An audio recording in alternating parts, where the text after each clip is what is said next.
Ladies and gentlemen of the jury, the defendant comes before you in this case, as he would in every case in a criminal court, presumed to be innocent.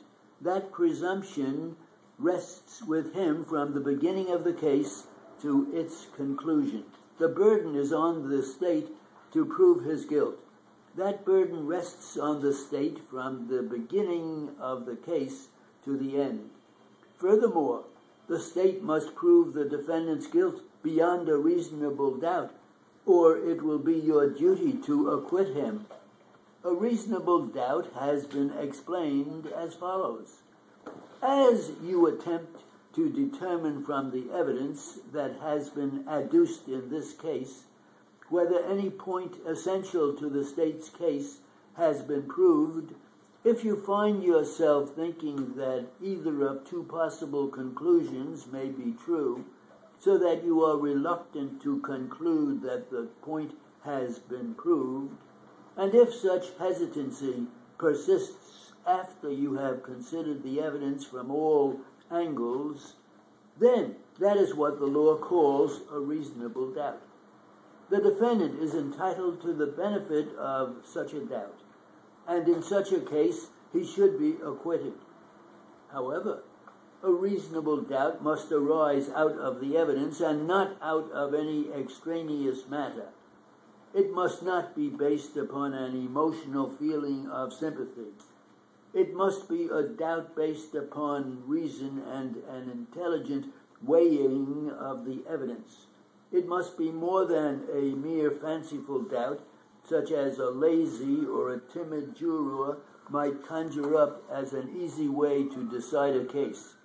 In this case, the bill of indictment charges this defendant with involuntary manslaughter, that is, with the killing of another without intending to do so, and under circumstances where the person responsible for the killing is doing an act which in itself does not amount to a felony and would not ordinarily cause great bodily harm. The contention of the state is based upon the claim that this defendant committed an assault upon the person of one Herman Armstrong, which resulted in his death. If that is established, then of course that would establish the crime as charged. Although I shall cover the testimony in some detail, I want to caution you in two respects. First, although I made notes as the trial has gone along, frequently the witnesses were talking too fast for me. I might have noted something inaccurately, but I can assure you that if there are any inaccuracies, they are entirely unintentional. In the second place, it is obvious that I cannot recall all that was said. It is rather your duty to try to recall all the testimony, to trust your own recollection, and to form your own conclusions. From time to time during the course of the trial, I have sustained objections to questions without permitting the witness to answer, or where an answer was made, I instructed that it be stricken from the record, and I have also requested that you disregard it and dismiss it from your minds. I know that sometimes that is difficult, but I am sure that you have enough understanding to know that you must adhere to what I say in that regard. You may not draw any inference from any unanswered question, and you may not consider testimony which has been stricken by me in reaching your decision. In determining what evidence you will accept, you must make your own evaluation of the testimony given by each of the witnesses and determine the degree of weight you choose to give to his or her testimony.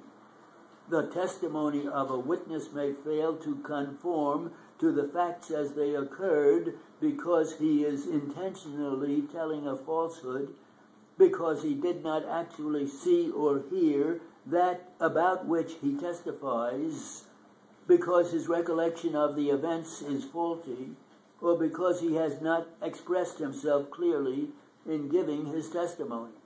You bring with you to this courtroom all of the experience and background of your lives. In your everyday affairs, you determine for yourselves the reliability or unreliability of statements made to you by others. The same tests that you use in your everyday dealings are the tests which you are to apply in your deliberations.